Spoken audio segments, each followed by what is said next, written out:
Di sebuah keluarga sederhana yang hidup di Sumatera Utara, lahirlah seorang anak laki-laki yang kelak akan menjadi nama besar, bukan karena prestasinya, melainkan karena skandal yang mengguncang Indonesia. Anak itu bernama Gayus Halomuan Partahanan Tambunan. Sejak kecil, Gayus tumbuh dalam lingkungan yang jauh dari kata mewah. Ayahnya adalah seorang pegawai negeri biasa, sementara ibunya mengurus rumah tangga dan mendidik anak-anaknya dengan penuh kesabaran. Kehidupan keluarga Tambunan tidaklah serba berkecukupan. Mereka menjalani hari-hari dengan penghasilan yang sangat pas-pasan. Cukup untuk makan dan menyekolahkan anak-anak, tapi tidak lebih dari itu. Namun, dari lingkungan yang sederhana itulah, Gayus belajar tentang kerasnya hidup dan pentingnya pendidikan. Gayus dikenal sebagai anak yang cukup cerdas di sekolah. Nilainya tidak selalu menonjol, tapi dia rajin, teliti, dan memiliki ingatan yang kuat terhadap pelajaran. Ia bukan tipikal anak yang nakal, melainkan lebih sering diam, memperhatikan, dan memilih jalan yang aman. Keluarganya menaruh harapan besar padanya, karena mereka percaya pendidikan adalah jalan keluar dari lingkaran keterbatasan. Orang tua Gayus selalu menekankan pentingnya sekolah, dan hal itu membekas kuat dalam benaknya. Dirinya mengerti, untuk mengubah nasib, ia harus bekerja keras. Setelah menyelesaikan pendidikan dasar dan menengahnya di kampung halaman, Gayus memutuskan untuk kuliah ke perguruan tinggi negeri ternama di Indonesia. Ia diterima di Universitas Indonesia, salah satu kampus yang sangat prestisius. Bagi keluarganya, ini adalah kebanggaan besar. Tidak semua anak di desa atau di kota kecil bisa menembus kampus besar seperti UI, apalagi jurusan hukum yang begitu diminati. Saat pertama kali menapakkan kaki di Depok, dunia terasa sangat berbeda baginya. Dia melihat kehidupan mahasiswa yang penuh dengan warna, beragam latar belakang, dan berbagai mimpi besar yang ingin dicapai. Di kampus, Gayus bukanlah sosok yang menonjol secara sosial. Dia tidak aktif di organisasi mahasiswa, juga bukan figur populer. Ia memilih fokus pada kuliahnya, membaca buku-buku tebal tentang perundang-undangan, hukum pidana, hukum perdata, hingga hukum tata negara. Ia dikenal tekun. Meski bukan mahasiswa yang paling cemerlang, namun satu hal yang bisa dilihat dari dirinya adalah keuletan dan keseriusan. Ia ingin cepat lulus, ingin segera bekerja, ingin segera meraih stabilitas ekonomi yang selama ini dirasa kurang dalam keluarganya. Bagi Gayus, gelar sarjana bukan sekedar simbol akademis, melainkan tiket untuk masuk ke dunia pekerjaan yang bisa menjanjikan gaji tetap. Lulus dari Fakultas Hukum Universitas Indonesia, Gayus sempat mencoba beberapa pekerjaan. Namun, nasib membawanya masuk ke jalur birokrasi, tepatnya di Direktorat Jenderal Pajak, Kementerian Keuangan. Bagi banyak lulusan hukum, masuk ke dunia perpajakan bukanlah pilihan utama. Namun bagi Gayus, ini adalah kesempatan emas. Menjadi pegawai negeri berarti memiliki kepastian pekerjaan, jaminan pensiun, dan yang terpenting, status sosial yang stabil.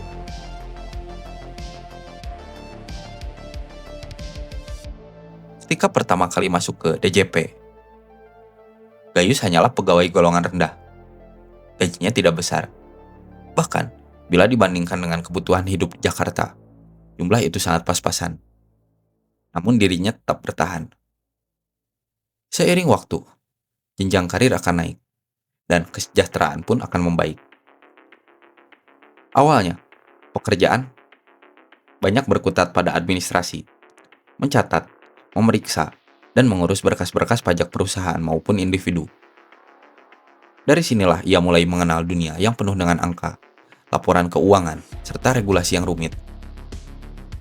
Bagi sebagian orang, pekerjaan ini membosankan. Namun bagi Gayus, ini adalah pintu menuju sesuatu yang lebih besar. Disinilah benih pertama dari kisah kelam Gayus Tambunan mulai tumbuh. Dalam dunia perpajakan, ia mulai menyadari betapa besar kekuasaan yang dimiliki seorang pegawai pajak. Mereka bukan sekedar pencatat angka, melainkan penentu apakah sebuah perusahaan dikenai pajak besar atau bisa mendapatkan keringanan. Setiap keputusan, setiap coretan tinta bisa berarti miliaran rupiah bagi sebuah perusahaan. Dan dari situlah celah muncul. Ketika ada orang yang bisa mempengaruhi keputusan itu, maka godaan uang pun datang. Gayus yang awalnya hanyalah seorang pegawai muda, perlahan mulai melihat kenyataan pahit birokrasi. Banyak rekannya yang hidup mewah, jauh di atas standar gaji seorang PNS biasa. Mobil mewah, rumah megah, dan juga liburan ke luar negeri. Semua itu seakan mustahil bila hanya mengandalkan gaji resmi. Dari sanalah dia mengerti, ada jalan lain yang ditempuh sebagian orang. Namun di masa-masa awal karirnya, Gayus tidak langsung terjun ke praktek-praktek gelap itu. Ia masih berusaha menjaga integritas, masih percaya bahwa jalan lurus akan membawanya ke tujuan. Tapi hidup di Jakarta dengan gaji yang kecil bukanlah hal yang mudah. Dia sudah berkeluarga, punya anak, punya tanggung jawab yang semakin besar. Kebutuhan sehari-hari menekan. Sementara di sekelilingnya, dia melihat rekan-rekannya menikmati hidup dengan fasilitas yang mewah. Nama Gayus Tambunan mulai terdengar di lingkaran internal Direktorat Jenderal Pajak, bukan karena prestasi gemilang, melainkan karena kedekatannya dengan kasus-kasus sensitif. Dia ditempatkan di bagian penelaahan keberatan wajib pajak. Tugasnya adalah menilai apakah sebuah perusahaan atau individu yang keberatan dengan tagihan pajak memiliki alasan yang sah atau tidak. Dengan kata lain, Gayus berada di posisi yang strategis. Dia bisa meringankan beban pajak perusahaan besar bila ia mau. Dan tentu saja, hal itu membuka pintu bagi transaksi-transaksi gelap. Dari situlah pintu masuk korupsi benar-benar terbuka untuk dirinya. Awalnya, Gayus hanya menerima uang dalam jumlah yang kecil. Sekedar ucapan terima kasih dari perusahaan yang merasa terbantu. Jumlahnya tidak seberapa, mungkin setara beberapa bulan gajinya, tapi cukup untuk membuat hidupnya sedikit lebih lapang. Namun seperti pepatah mengatakan, sekali mencicipi manisnya uang haram, sulit untuk berhenti. Uang itu membuatnya bisa membeli barang-barang yang selama ini hanya bisa ia impikan. Ia bisa membawa keluarganya berlibur, membeli perhiasan, bahkan mulai menabung untuk sesuatu yang lebih besar. Gayus mulai merasa, mungkin inilah jalan keluar dari tekanan hidup yang selama ini membelenggunya. Seiring berjalannya waktu, nominal uang yang ia terima semakin besar. Dari jutaan menjadi puluhan juta hingga ratusan juta.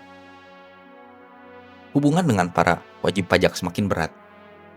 Dan mereka melihat Gayus sebagai orang dalam yang bisa dipercaya. Di balik semua itu, bayang-bayang ketakutan selalu menghantui. Ia tahu apa yang dilakukannya melanggar hukum. Dia tahu, bila suatu saat terbongkar, semua yang dia miliki bisa hancur seketika. Tapi logika itu tertutup oleh derasnya aliran uang. Setiap hari, setiap bulan, godaan itu semakin besar. Apalagi ketika ia mulai bertemu dengan pengusaha besar, pengacara papan atas, hingga pejabat yang jauh lebih berpengaruh dari dirinya. Ia melihat bahwa praktik seperti itu tidak hanya dilakukan olehnya, melainkan sudah menjadi rahasia umum di lingkaran elit.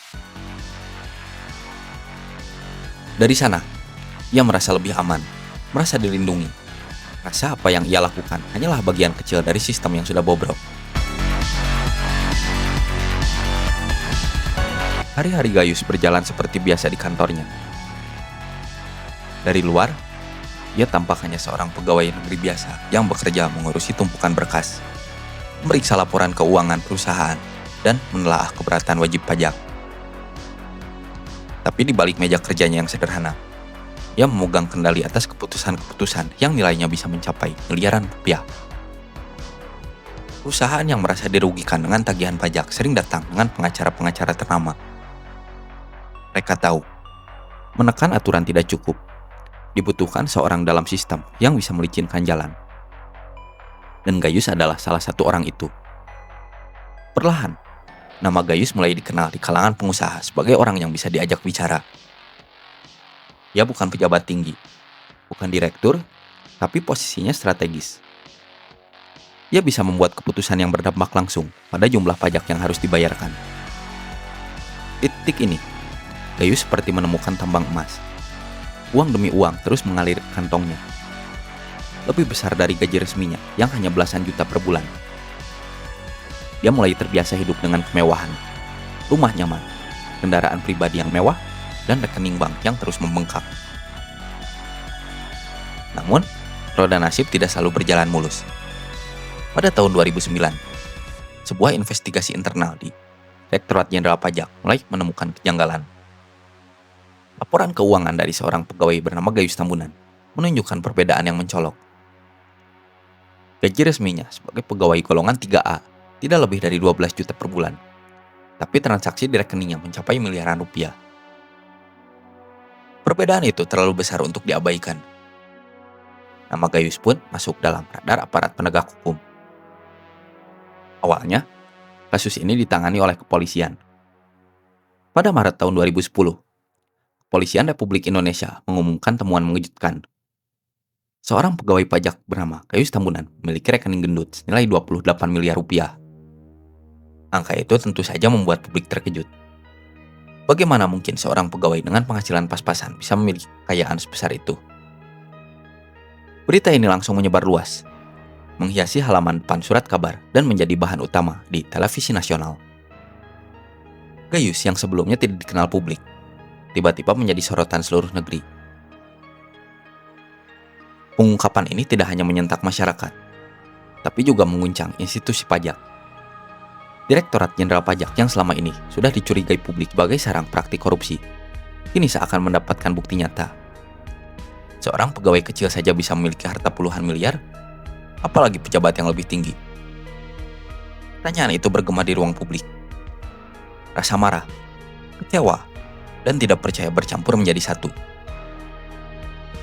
Namun, cerita tidak berhenti di situ. Kasus Gayus Tambunan segera berkembang menjadi skandal besar. Setelah ditangkap, Gayus menjalani pemeriksaan. Dalam proses itu, dia justru membuka lebih banyak rahasia.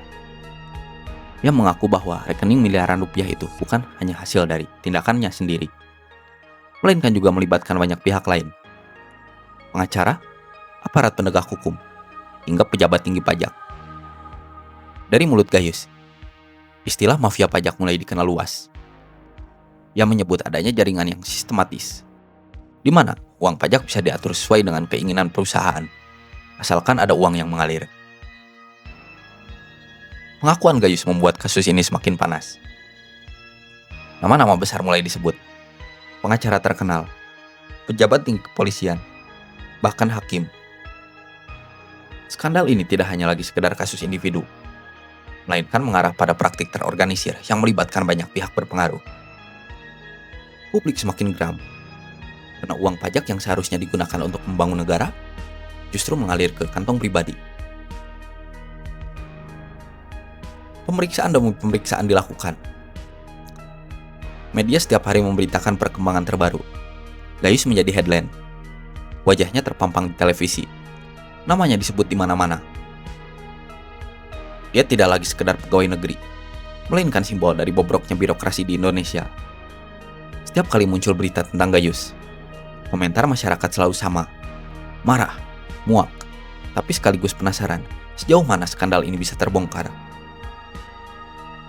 Namun yang paling mengejutkan adalah cara Gayus menghadapi kasusnya. Alih-alih tertekan, dirinya tampak tenang. Bahkan beberapa kali, justru ia tersenyum ketika difoto oleh wartawan. Senyum itu membuat publik semakin geram. Seolah-olah Gayus tidak menyesali perbuatannya, atau mungkin merasa yakin bahwa dia tidak akan jatuh sendirian. Ada kesan, Gayus tahu terlalu banyak. Ia bukan sekedar pelaku, melainkan saksi hidup dari sebuah sistem yang jauh lebih besar dari dirinya sendiri. Dari dalam persidangan, terungkap lebih banyak fakta mengejutkan. Uang puluhan miliar di rekeningnya berasal dari suap dan praktik manipulasi pajak. Gayus menerima uang dari perusahaan-perusahaan besar yang ingin meringankan beban pajak mereka. Uang itu kemudian dibagikan ke berbagai pihak yang terlibat. Skema ini melibatkan pengacara yang bertugas menghubungkan perusahaan dengan pejabat pajak, hingga aparat penegak hukum yang memastikan kasus tidak berlanjut. Semuanya tampak terorganisir, rapi, dan juga sistematis. Publik semakin marah. Mereka merasa dikhianati. Pajak yang dibayar dengan susah payah ternyata hanya menjadi lahan pencakan bagi segelintir orang. Kasus Gayus bahkan sempat membuat kepercayaan terhadap institusi pajak merosot drastis. Banyak orang yang enggan membayar pajak merasa percuma karena uang itu tidak sampai ke kas negara, melainkan masuk ke rekening pribadi para koruptor. Namun, skandal ini juga melahirkan satu hal. Gelombang besar tuntutan reformasi pajak. Pemerintah dipaksa untuk mengambil langkah serius membersihkan institusi pajak. Menteri Keuangan saat itu, Sri Mulyani, berada di posisi sulit. Di satu sisi, ia harus menegakkan hukum dan membersihkan lembaganya. Di sisi lain, tekanan politik semakin besar karena Gayus menyeret nama banyak orang berpengaruh. Bagi Gayus sendiri, hidupnya berubah total. Dari seorang pegawai biasa yang hidup dalam bayang-bayang uang haram, ia kini menjadi pesakitan yang setiap langkahnya diawasi. Namun alih-alih meredup, nama Gayus justru semakin bersinar dalam arti negatif. Ia menjadi simbol korupsi, wajah yang memiliki kerakusan, sekaligus bukti nyata bahwa sistem di negeri ini memang penuh dengan celah. Tapi perjalanan kasus Gayus tidak berhenti di ruang sidang. Skandal ini masih menyimpan banyak episode mengejutkan, termasuk bagaimana dirinya bisa keluar masuk penjara dengan mudah. Bahkan sempat kedapatan menonton pertandingan tenis di Bali ketika seharusnya mendekam di sel. Semua itu membuat publik muak, sekaligus makin sadar. Gayus hanyalah puncak gunung es dari masalah yang jauh lebih besar.